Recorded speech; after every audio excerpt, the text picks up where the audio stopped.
सभी को नमस्कार और जय माता जी की। सीरीज के तीसरे भाग में आपका स्वागत है।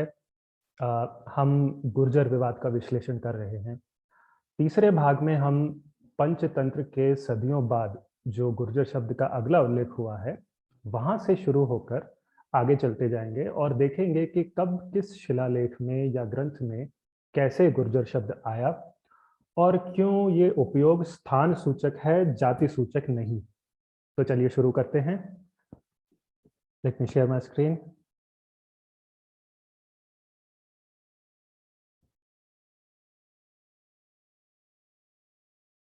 राइट।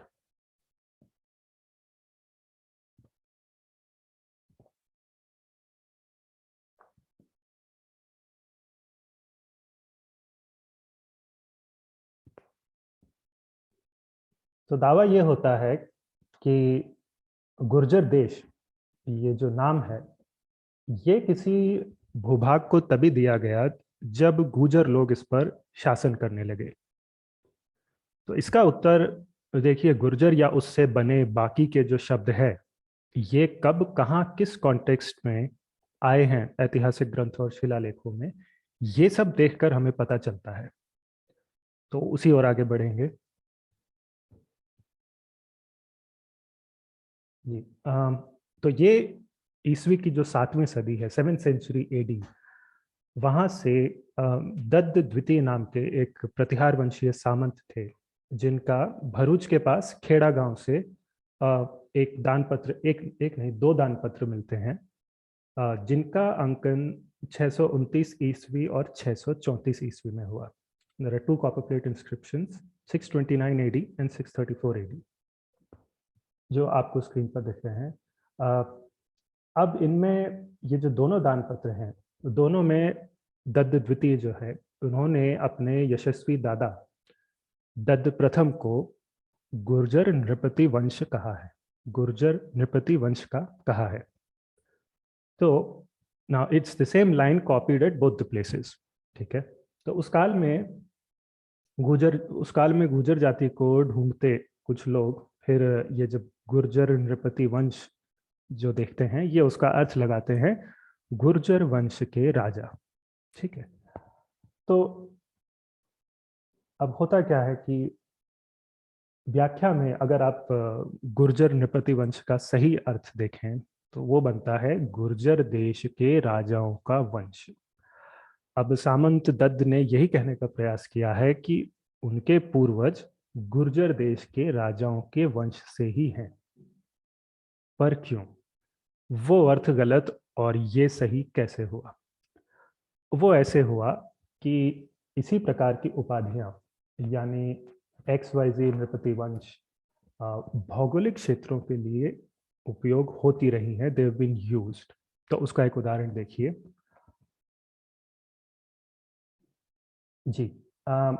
ये गुवाहाटी से 11वीं सदी का एक दान पत्र है। It's a copper plate grant of Pala vansh kings. तो दान पत्र कहता है कि जो पाल वंशीय राजा रत्नपाल थे, उनके पुत्र पुरंदर पाल और दुर्लभा नाम की एक कन्या का विवाह हुआ। They got married.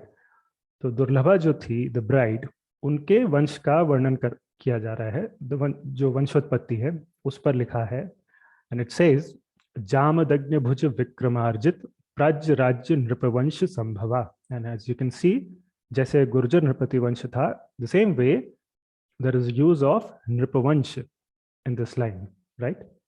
तो अब क्या होता है, ध्यान दीजिएगा यहाँ पर, जहाँ जामदग्न भुज विक्रमार्जित ये जो लिखा है, इससे अर्थ है जमदग्नि पुत्र, यानी कि जमदग्नि के जो सन थे परशुराम जी, उनके भुजबल से जीते गए। जामदग्नि भुज विक्रमार्जित। प्राज्य, राज्य मीन्स अनेकों राज्य, मेनी मेनी किंगडम्स, या आप बड़े राज्य भी मान सकते हैं। फिर आता है नृपवंश। नृपवंश का मतलब हुआ राजाओं का वंश। ओके, संभवा यानी उत्पन्न हुई। तो अब एक बार फिर से पूरा अर्थ देखते हैं कि जमदग्नि पुत्र परशुराम के भुजबल से जीते गए जो राज्य हैं, उन राज्यों के राजाओं के वंश में ये दुर्लभा नाम की कन्या उत्पन्न हुई थी। तो प्राज्य राज्य नृपवंश हमने देख लिया किस प्रकार से भौगोलिक प्रयोग हुआ।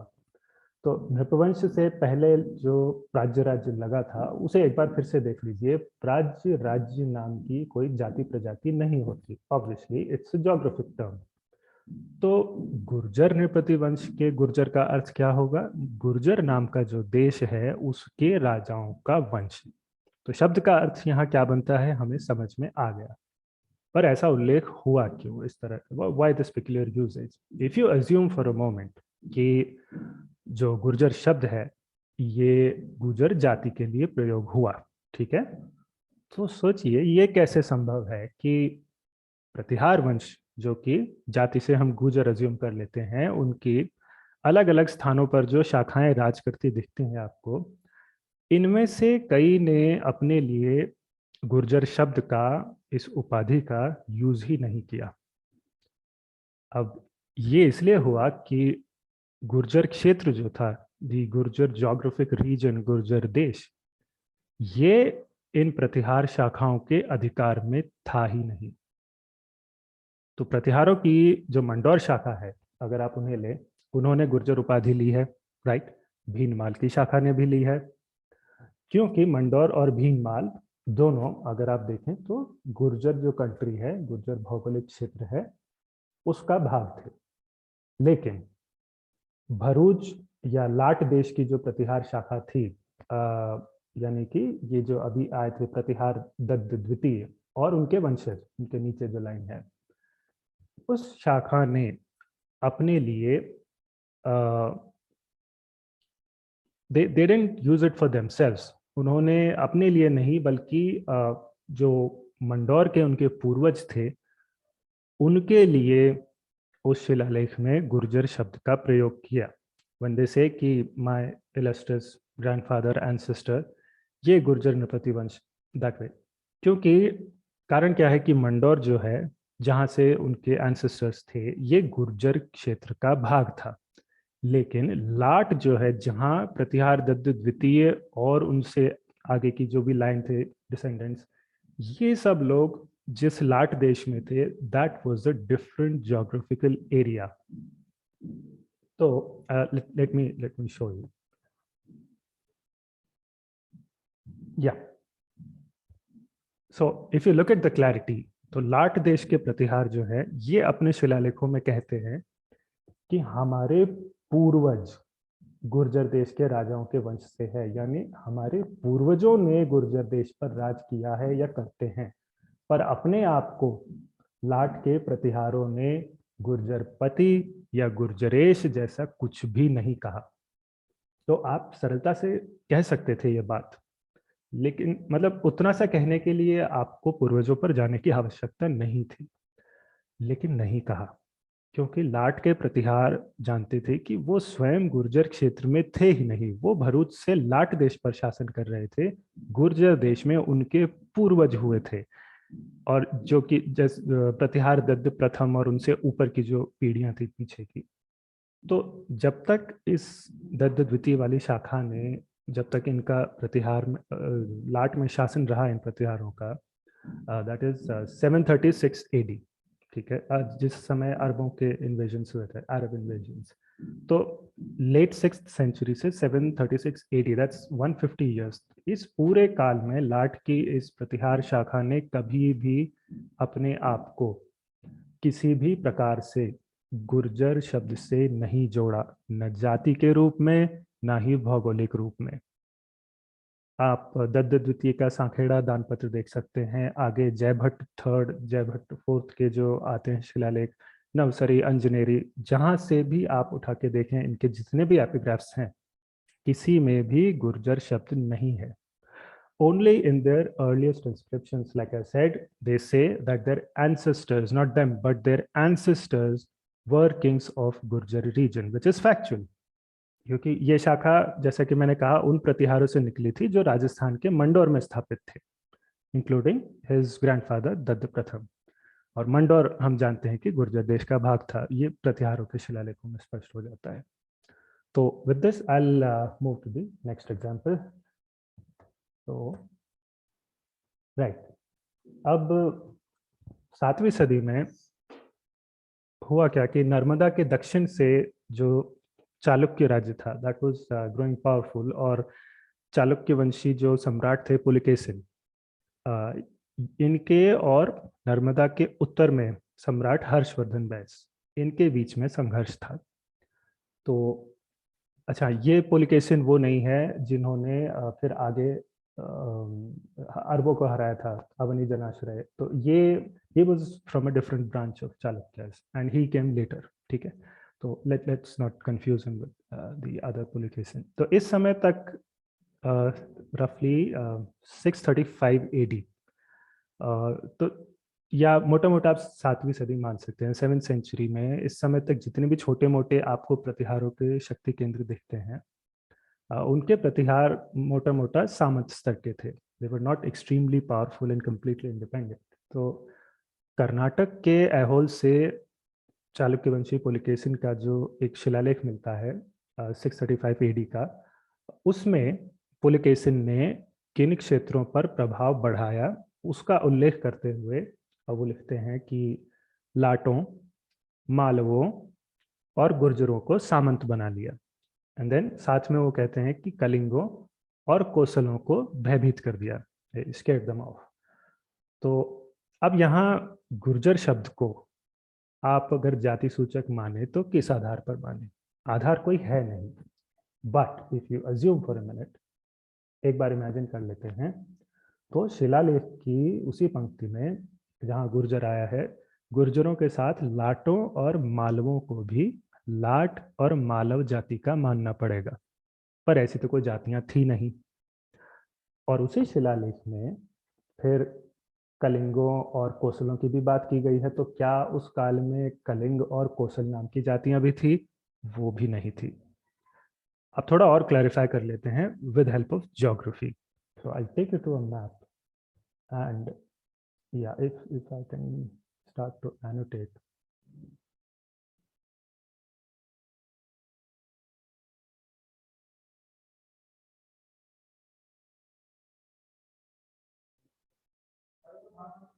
राइट, तो ये जो आपको नर्मदा दिखाई दे रही है, इससे उत्तर में अगर आप चलें तो this would roughly be the Lat region, and then here you have somewhere here, I think, yeah, a bit like this.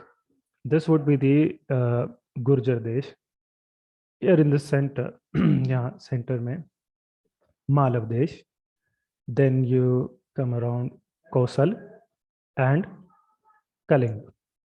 Okay. तो अब जब आप ये मैप देखते हैं,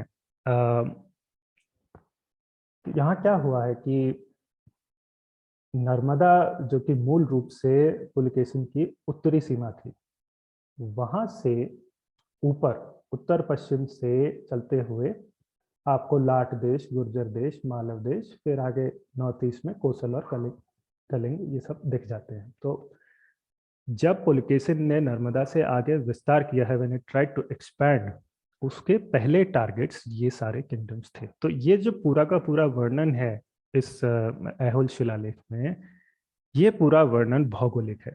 लाट देश के लोगों को, मालव देश के लोगों को और गुर्जर देश के लोगों को, इनको लाटों, मालवों और गुर्जरों कहा है इन प्लूरल्स। और उसी तरह कलिंग और कोसल के लिए। So it's simple straightforward identification by geography.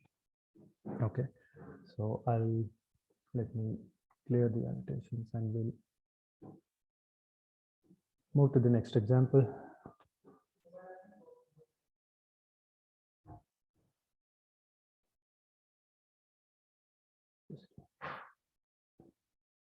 All right.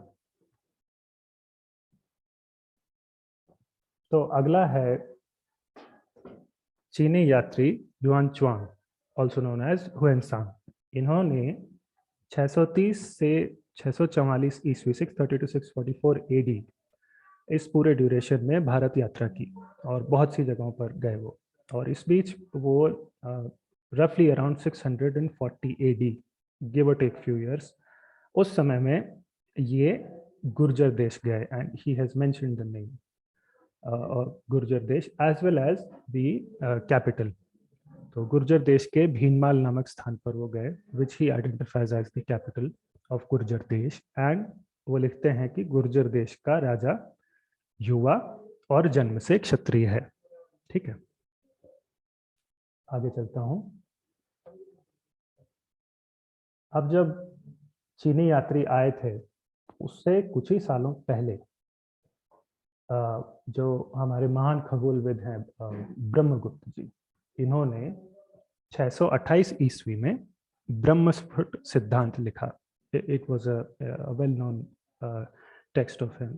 तो उसमें जब भूमिका लिख रहे थे, when he really started writing, तो वहाँ शुरू में उन्होंने लिखा है कि जो मैं लेखन कर रहा हूँ, यहाँ के राजा जो है वो है चापवंशी व्याघ्रमुख। ओके, चाप वंश को चावड़ा और चापोत्कट भी कहते हैं। You might find different terms at different places, but basically it means the same dynasty. तो अब ब्रह्मस्फुट सिद्धांत जो है, जो ग्रंथ था ब्रह्मगुप्त जी का, इसके लेखन का स्थान जो है, ये ग्रंथ में सीधा सीधा नहीं बताया गया। तो इस बारे में अनुमान आता है कि या तो ये ग्रंथ गुर्जर देश के भीनमाल में लिखा गया, या फिर वहीं कहीं आसपास गुजरात राजस्थान के किसी दूसरे स्थान से लिखा गया। द रीजन बीइंग, ग्रंथ पर बाद में किसी ने टीका लिखी, और टीका लिखने वाले ने ब्रह्मगुप्त जी को भीनमाल आचार्य कहा है, which basically means somebody who comes from an acharya from Bhinmal. That's how you can interpret it. तो that is one thing.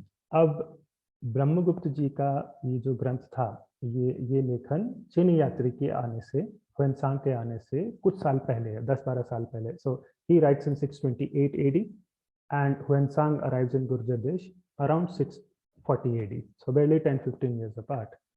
उस समय गुर्जर देश में प्रतिहार और चावड़ा दोनों शक्तियों का राज था, लाइक बेसिकली को एग्जिस्टिंग एज नेबरिंग प्रिंसिपैलिटीज, क्योंकि तब तक प्रतिहार मंडौर जीत चुके थे और उनकी एक शाखा लाट के भरूच में सामंत बन के शासन करना शुरू कर चुकी थी। राइट, तो चावड़ा जो थे, if you look at the right, Chavda दक्षिणी राजस्थान में भीनमाल के आसपास थे, जो हमें ह्वेनसांग के डिस्क्रिप्शन से दिख जाता है। और वहीं सिरोही जो है, again in south Rajasthan just like Bhinmal, Sirohi से चावड़ा चावड़ा राजा का वसंतगढ़ शिलालेख आता है। वसंतगढ़ शिलालेख है 625 ईस्वी का। राजा का नाम था वर्मलात जी, वर्मलात चावड़ा। तो उनके इंस्क्रिप्शन में, which are seeing on your right, वहाँ कुछ प्रतिहार लोग उनके सामंत बताए गए हैं, which I have underline. So what we can conclude is, ये जो कालखंड है 7th सेंचुरी एडी जिसकी मैं बात कर रहा हूँ, ये एक मिक्स्ड सीन है। Basically it's a transitive phase in the sense कि यहाँ चावड़ों का प्रभाव, जो मॉडर्न राजस्थान रीजन है, यहाँ से धीरे धीरे कम हो रहा था और प्रतिहारों का प्रभाव बढ़ रहा था। And in this phase gradually the Gurjar word is applied more and more to Pratiharas and less to the Rajasthan based Chavdas. Eventually फिर Pratiharas replace the Chavdas in all regions of modern Rajasthan. और आगे जो आपको चावड़ों की डायनेस्टीज दिखती हैं, they are in the region which is modern Gujarat, Patan. ठीक है, तो but like even if you consider it as modern Gujarat, that region still is a part of Gurjar Desh only. So Chavdas still continued to rule in Gurjar Desh, but from parts of modern Gujarat and as vassals of imperial Pratihars, because by that time Pratihars काफी शक्तिशाली हो गए थे। तो ह्वेनसांग जब आए भारत, उस समय, उससे ठीक पहले भीनमाल में जो व्यक्ति सिंहासन पर बैठा था, वो या तो कोई चापवंशी था, चावड़ा, या फिर प्रतिहार, वन ऑफ द टू। ठीक है, आगे चलते हैं। अब चावड़ों के बारे में, to clarify any lingering doubts, I just wanted to reinforce with one more evidence. प्रबंध चिंतामणि के वनराज प्रबंध से एक श्लोक आता है जो कि चापवंश के गुर्जर देश में राज करने की पुष्टि करता है। तो वनराज चावड़ा ये चापवंश के एक प्रसिद्ध राजा थे और he was from the second half of the 8th century AD, right? So प्रबंध चिंतामणि का जो श्लोक है वो ये कहता है कि गुर्जर राज्य वनराज चावड़ा के समय मीनिंग 8th सेंचुरी एडी का सेकंड हाफ, उस समय जैन मंत्रों की सुरक्षा में स्थापित हुआ। सो चावड़ों को गुर्जर ज्योग्राफिक आइडेंटिटी से जोड़ता हुआ ये दूसरा साक्ष्य है। Moving on, right. अब जो 8th सेंचुरी एडी है, उस समय जैन आचार्य उद्योतन सूरी, इन्होंने दक्षिणी राजस्थान के जालौर में रहते हुए कुवलय माला नाम का एक ग्रंथ लिखा और ग्रंथ में भूगोल के आधार पर लोगों को पहचाना गया है कि वो किस प्रांत से हैं, उसी अनुसार नाम आते हैं। If you look at the slide, Sindhu देश के लोगों के लिए सैंधवे लिखा है, मरु देश के लोगों के लिए मारवे, गुर्जर देश के लोगों के लिए गुज्जरे, लाट देश के लोगों के लिए लाटे। The text is in Prakrit. Malav जो मालवा है उसके लोगों के लिए मालवे, कर्नाटक क्षेत्र इसके लोगों के लिए कन्नाडे, कोसल देश के लोगों के लिए कोसले। ठीक है। अब it might अनॉय you but I must ask this question, क्या लाट, कोसल, कर्नाट, मालवा, मरु, सिंधु ये सब जातियों के नाम है? Of course not, there are geographical regions, right? स्थान सूचक हैं ये सारे शब्द। तो फिर सीक्वेंस में इनके साथ आए गुर्जर शब्द को जाति सूचक कैसे मान लें? Again there is no basis whatsoever. और कुवलय माला का ये जो एग्जाम्पल है, ये उदाहरण अगर आप पाणिनि और आचार्य हेमचंद्र के उदाहरणों के साथ रख दें, जिन्हें हम पिछले सेशन में देख चुके हैं, let me bring that slide up again. तो तो अगर आप कुवलय माला को पाणिनि की अष्टाध्यायी और आचार्य हेमचंद्र के जो ग्रंथ है शब्दानुशासन, द्वयाश्रय महाकाव्य, इन सब के साथ में रख के देखें, so what you see is 500 BCE से 8th सेंचुरी एडी होते हुए 12th सेंचुरी एडी तक एक निरंतर कंसिस्टेंट पैटर्न दिखता है। स्थान से उसके निवासियों को पहचान मिलने का, and everywhere, not just Gurjar देश, एवरीवेयर। तो I think you can revise with these screenshots here on the screen. Let's move ahead, क्योंकि कुवलय माला से कुछ और भी था। या तो कुवलय माला ग्रंथ में आगे लिखा है कि यक्षदत्त गणित जो थे, उनके डिसाइपल्स, उनके शिष्यों ने गुर्जर देश को जगह जगह मंदिरों की स्थापना करके सुंदर बना दिया। इट सेज रम्मो गुर्जर देशो। सो ये एक और ज्योग्राफिक कॉनोटेशन से हमें यूज दिखा। Skipping to the next, right. अब कुछ शिलालेख। तो दक्षिणी महाराष्ट्र में नेसरी गांव है, नेसारिका बोलते हैं, नेसरी बोलते हैं, वहां से गोविंद राष्ट्रकूट, इनका 805 ईस्वी का एक कॉपर प्लेट इंस्क्रिप्शन मिलता है। इसे लेकर दावा होता है कि इसमें राजा के द्वारा गुर्जरों को हराने का उल्लेख है। सो ये गुर्जर जाति के होने का साक्ष्य है, एविडेंस। देखिए, प्रतिहारों के गुर्जर होने का विषय तो बाद में आएगा, पहले गुर्जर शब्द जाति सूचक सिद्ध तो हो जाए। तो सीधे कॉपर प्लेट की वो जो पंक्तियां हैं उन्हीं को देख लेते हैं, आपकी स्क्रीन पर है। तो यहाँ क्या हुआ है कि प्लूरल में गुर्जरों का उल्लेख जैसा कि दावा किया जाता है नहीं है।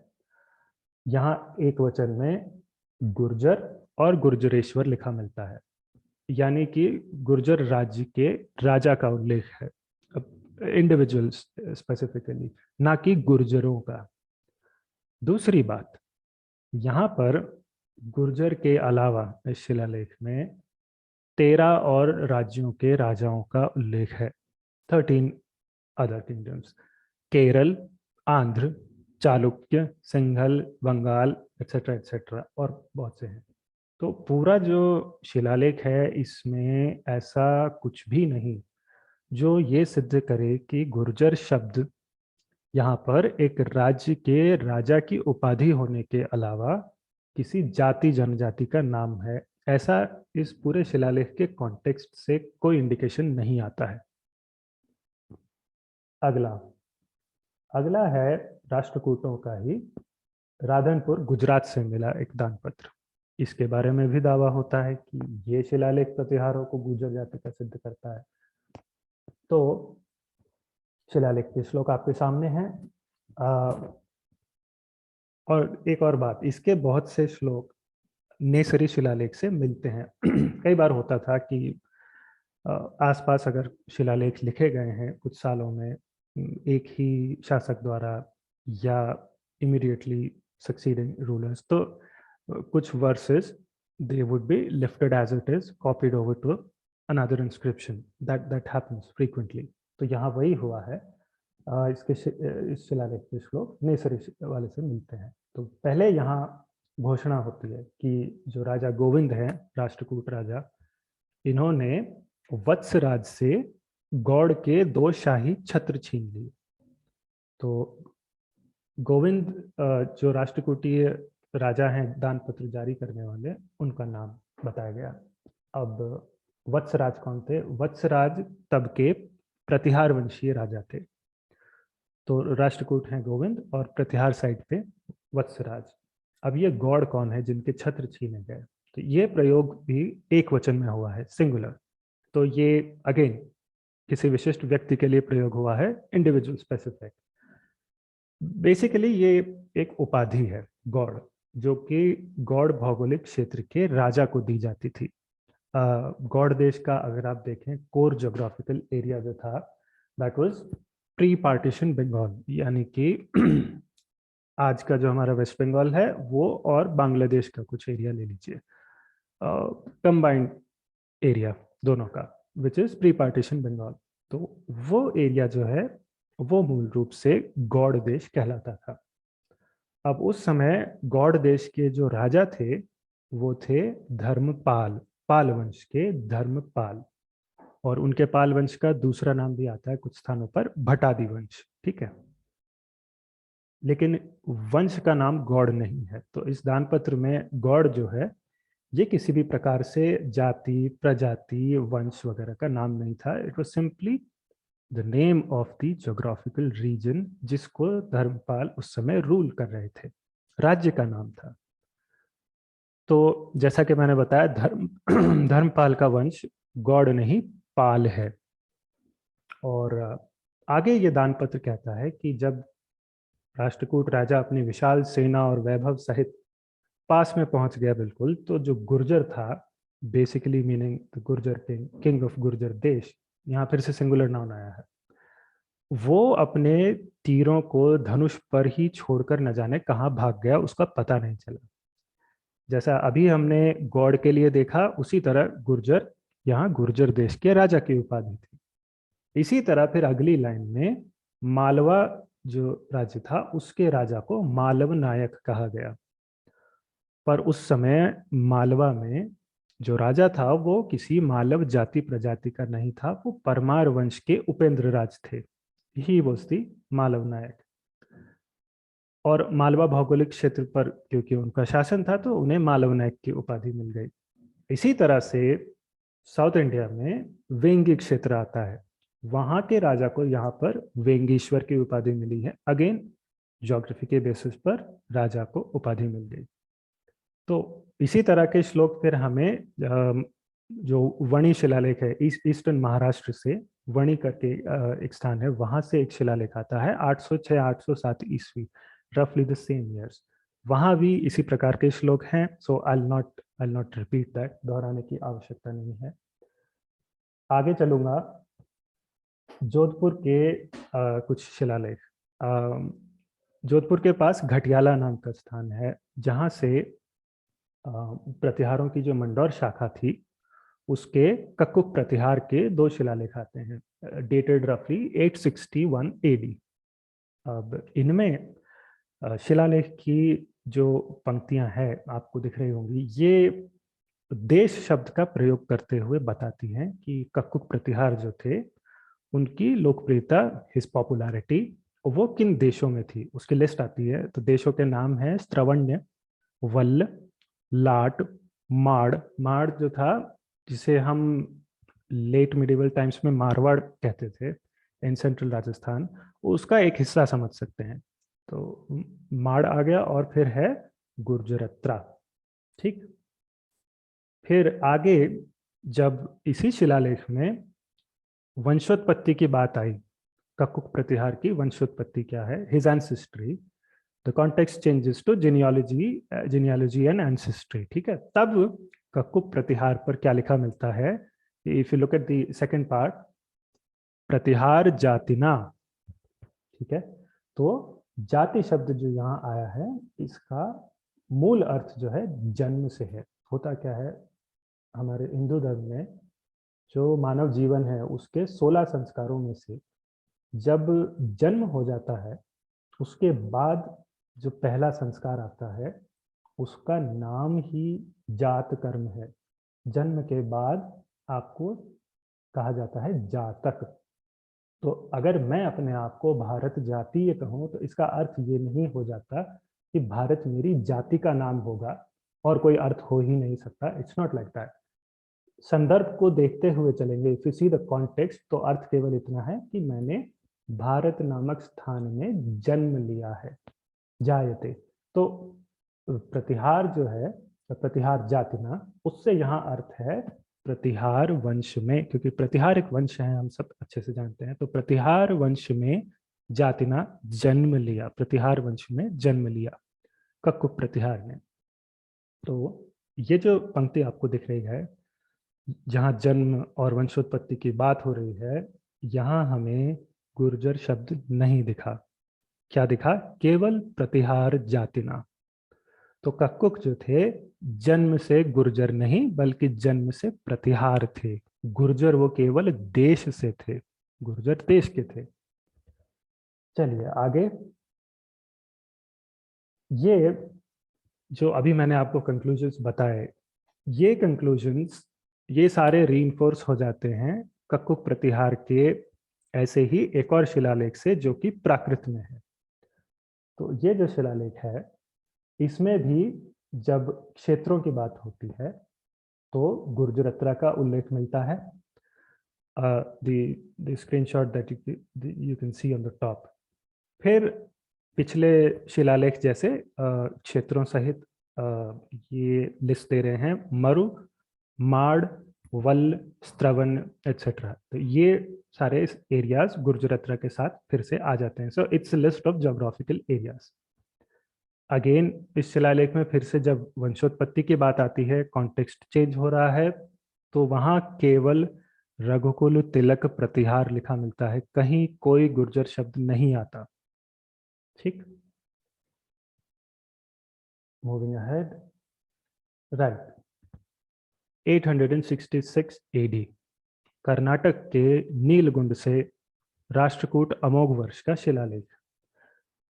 इस पर भी क्लेम होता है, क्योंकि जहां जहां गुर्जर दिख गया वो सीधा रोबोटिक वे में क्लेम हो जाता है कि ये एविडेंस है, ये एविडेंस है। So I am forced to cover all of them.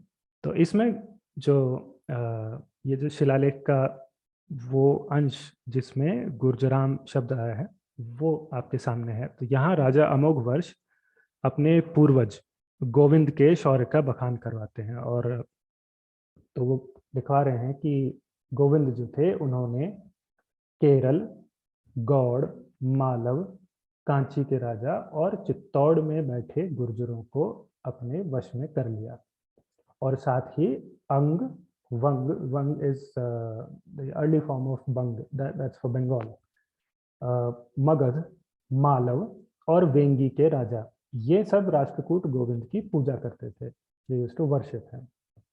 तो अब ये जो सारे नाम आपने देखे, other than the personal names of kings of course, बाकी जितने भी नाम देखे आपने, there all names of regions, none of them is the name of any caste और ट्राइब। ठीक है, तो अगेन द होल क्लासिफिकेशन और approach in the description is completely and only geographically. तो इस बार भी हमें कोई गुर्जर जाति जनजाति नहीं मिली। Coming to the second inscription of the slide, ये जो नीचे दिखा है, ये लाट देश में आगे चलकर क्या हुआ, राष्ट्रकूटों की एक शाखा का राज हो गया था। तो गुजरात के बगुमरा से 867 ईस्वी 867 एडी का एक इंस्क्रिप्शन आता है, उसी लाट वाली जो राष्ट्रकूटों की शाखा थी उसके राजा ध्रुवराज का। इसमें बताया गया है कि ध्रुवराज जो थे वो एक ही समय में एक तरफ तो उनको गुर्जरों का सामना करना पड़ा और दूसरी तरफ वल्लभ का। अब वल्लभ यहाँ एक वचन में आ गया, सिंगुलर। तो वल्लभी नाम का राज्य था, the location falls in modern Gujarat only. Vallabhi राज्य के राजा को यहाँ वल्लभ कहा गया है। तो ये बेसिकली उस समय जो गुर्जर राज्य था और लाट देश था, इन दोनों के पास में था। Let me show the map, I will try to annotate the regions again. Okay, annotation.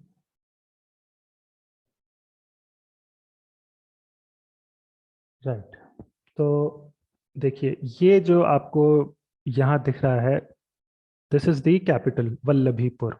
तो अब I don't have the exact extent of the Vallabhi kingdom, but it would be around this place जो इनकी capital है। ठीक है, फिर लाट देश को देखना है तो आप रफली ईस्टर्न एंड सदर्न गुजरात कह सकते हैं। ये खेड़ा भरूच उसके आसपास का जो क्षेत्र है, ये आ जाता है आपका लाट देश।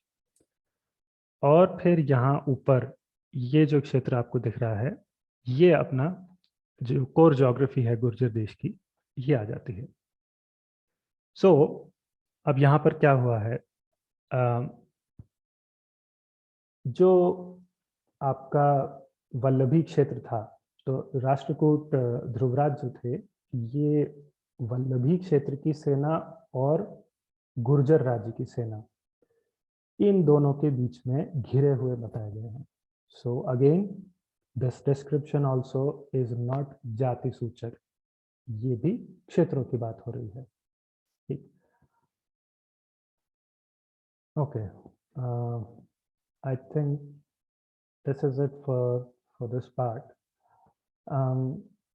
तो ये जो आज हमने कवर किया है, this was a set of examples covering from the very second instance of Gurjar word as found in history up to roughly the peak time of Pratihars.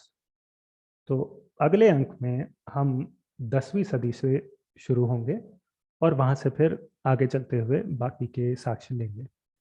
तब तक के लिए आपकी अनुमति, प्रणाम।